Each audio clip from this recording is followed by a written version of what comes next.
My parents they started all of us in piano when we were about 6, and they were encouraging all the way through. In fact, I got my degree at university in classical piano and classical voice.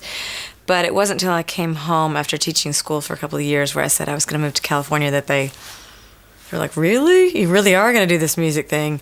But they were always very supportive about it, and still are. They're amazingly proud. I figured that because I was living in St. Louis and wasn't near either city where music was happening, that my best shot was to go to where the industry was. And for me, the best shot, or the industry existed in Los Angeles at that time, and that seemed like the best thing to do. Before I moved to Los Angeles, I taught school for a couple of years, but I was always in bands and I was writing music. And my second year of teaching, I got the opportunity to work in a studio in St. Louis and started doing jingles, which are commercial songs. And I had some success with that and felt like, well, I have a tape now and I have something to work from, so I'll just go to LA. I'd never even been to Los Angeles.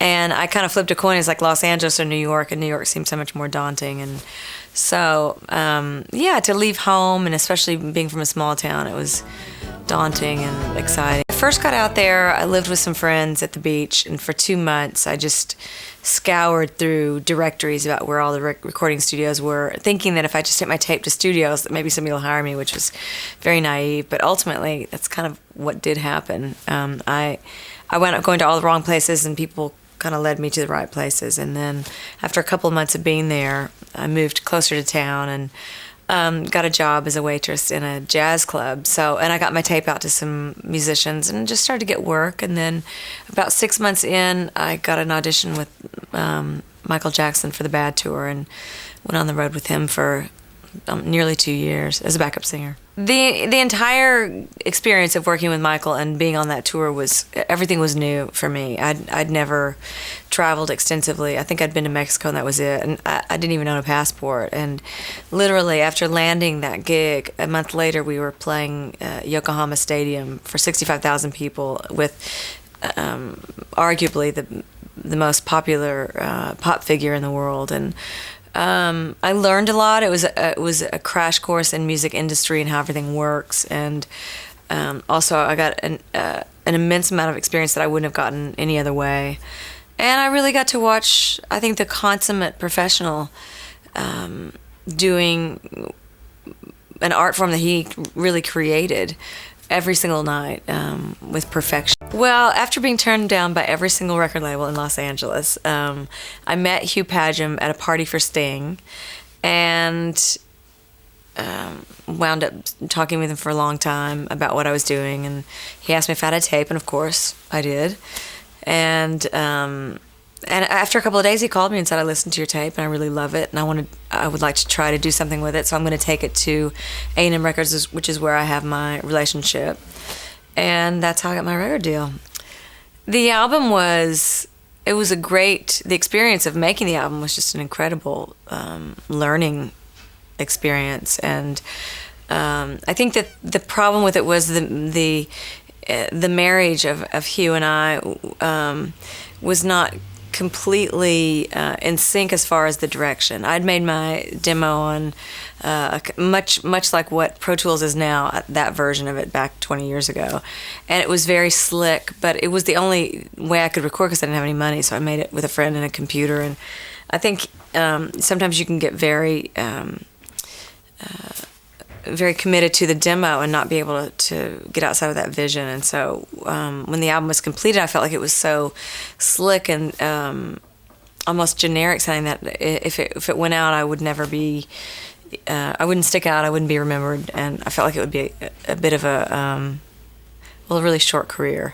For a moment there, I started hearing from people in town that I was losing my record deal, and kind of my own volition, I wound up seeking out Bill Bottrell through a friend of mine, just to get together and see what we might do if we got into the studio. And I wound up going back to A&M and saying, with 4 songs, one of which was Leaving Las Vegas, and another one was Strong Enough to Be My Man. And I gave those to them and said, this is what I really want to do. And they allowed me to go in and continue on with that process. The Tuesday Night Music Club record was kind kind of an experiment to begin with. I met with Bill Bottrell through a friend of mine, Kevin Gilbert, and part of our experiment really to see if we even gelled was just to get a bunch of people together and be in a studio. And I think I met him on a Monday, and that Tuesday night he called me and had gotten some friends together, and it was the first jam session, and they called and said, "Do you want to come out?" I was the only woman, and it was a very heady experience because you had a bunch of very although underground, very established musicians in the LA scene get together. And so for about 4 weeks in a row, we got together and wrote songs and partied and, got stuff on tape. And then Bill and I really, I guess, came to the conclusion that we want to make a record together. We just don't know how exactly we're going to go about doing it. And it didn't continue on in that vein of just getting together and jamming. He and I got down to the business of writing and recording.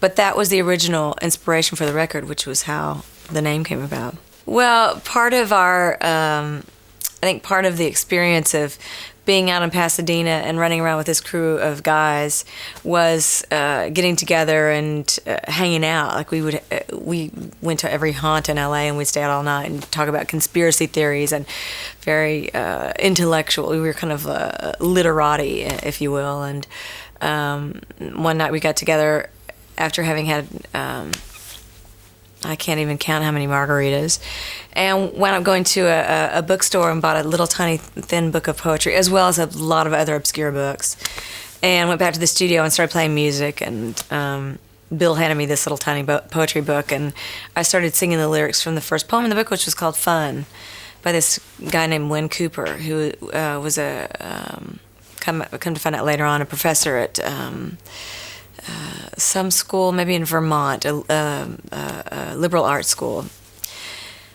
Anyway, so I went on later on to write 4 or 5 more lyrics. I mean, like different lyrics, different subjects and everything, trying to match the original spirit of that poem, and just never could get the spirit back. And so I wound up calling Win and saying, I've used this poem. How do you feel about it? And that ultimately went on to become a #1 song. I by the time I got in to make that record, and we had gone through the whole Grammys surge and been really out on the road for nearly a little over 2 years on that record.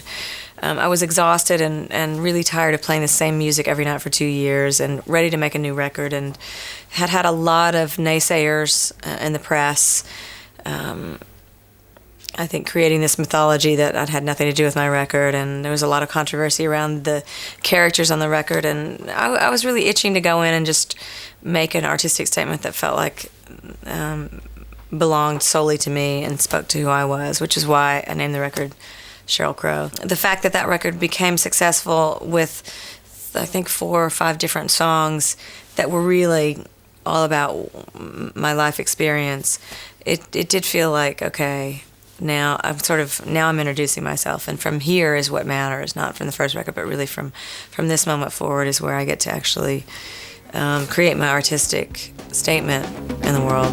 The Wildflower record had no obvious singles on it, and when I talked to Jimmy Iovine, who's the head of Interscope Records, I said, look, this is the record I want to make. I want to make a very artistic record that is based on my relationship with the listener, and I don't want to be concerned about having something that's going to sell. And he was very amenable to that and said, look, you've been around long enough that you have earned the right to just make an artistic statement. Sadly for me, because I really love that record and I love the process of making that record, sadly I got diagnosed with cancer right at the time I was going to be going out and promoting it. So the record didn't do well commercially, but I still feel like in the long run that that record will have a chance at standing up against time. For me, there was a lot of liberation in making the Wildflower record because I'd already hit 40, and my industry was becoming a lot more youth-oriented, and still is, but a lot of what was going on then were based around women who were like 19 or 20 and very image-oriented, and I really wanted to sort of I wanted to seize the opportunity to do something really mature. I think anyone who's ever been diagnosed with a life-threatening illness will attest to the fact that your life completely screeches to a halt, and it's from that moment on that you really define or refine who it is in your life and how you want your life to look and feel and how you're going to approach things. And there was a very big lesson for me in the cancer experience in that I had always put everybody and everything before me, and I'd always cared far too much about how I was perceived and how what my standing was with people, always wanting to be right with people, and finding it very difficult to ever say no or ever turn people down. And I really had to learn that lesson of listening to my own voice and listening to my body, and learning to say no and to put my desires and my needs first. And it also, I think, became the impetus for my adopting Wyatt, and of really saying, okay, what do I want for my life? What do I want personally in my life? What's missing? And so in so many ways, it was a blessing. I have a great relationship with Bill, and I've always had a great creative relationship with him. And we had about a 13 or 14 year hiatus in there between the first record and now, where we went off in our own lives, our own detours, and learned a lot about ourselves. And when we came back together to make this album, it was much like a homecoming, and very effortless and very emotional and very inspired, and we just had a great time. The reason for calling the album Detours was that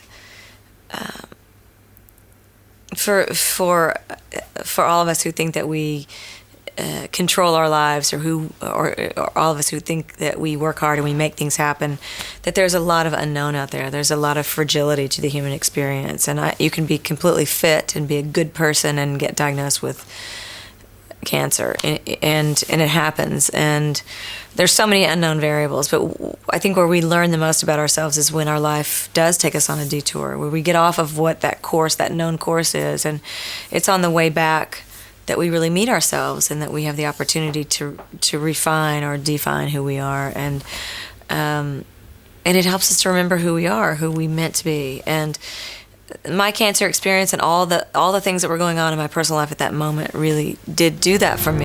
I would love to think that songs could, change the human experience, or give some sort of voice to what the collective is experiencing, much like what was happening in the 60s. I don't know that is happening or can happen at this moment because of the incredible amount of distractions that we buy into in order not to think and in order not to feel.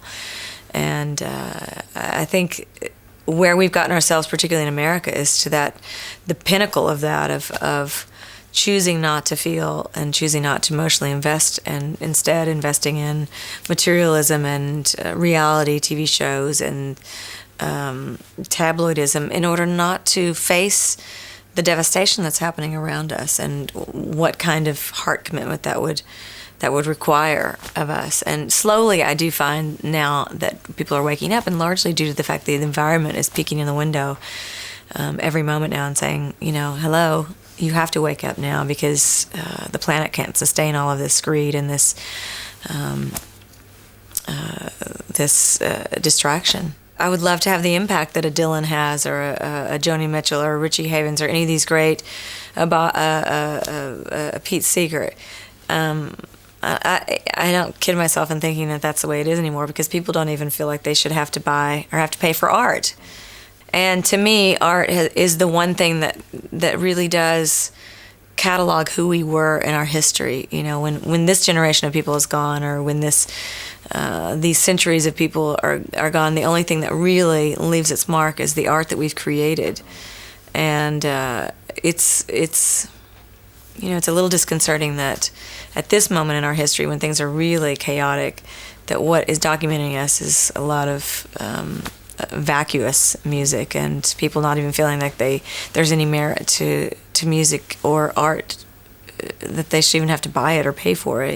So it's a very interesting time that we're living through. But in my own way, I feel like the only thing that I can offer up is to write about what is happening in me, and know that the universal spirit is also asking the same questions and experiencing the same chaotic, having the same chaotic experience I am. It sounds dismal and all, but I think that we have such great strength in knowing that we are all in this, and that we are a community, a world community, and that we can't forget that.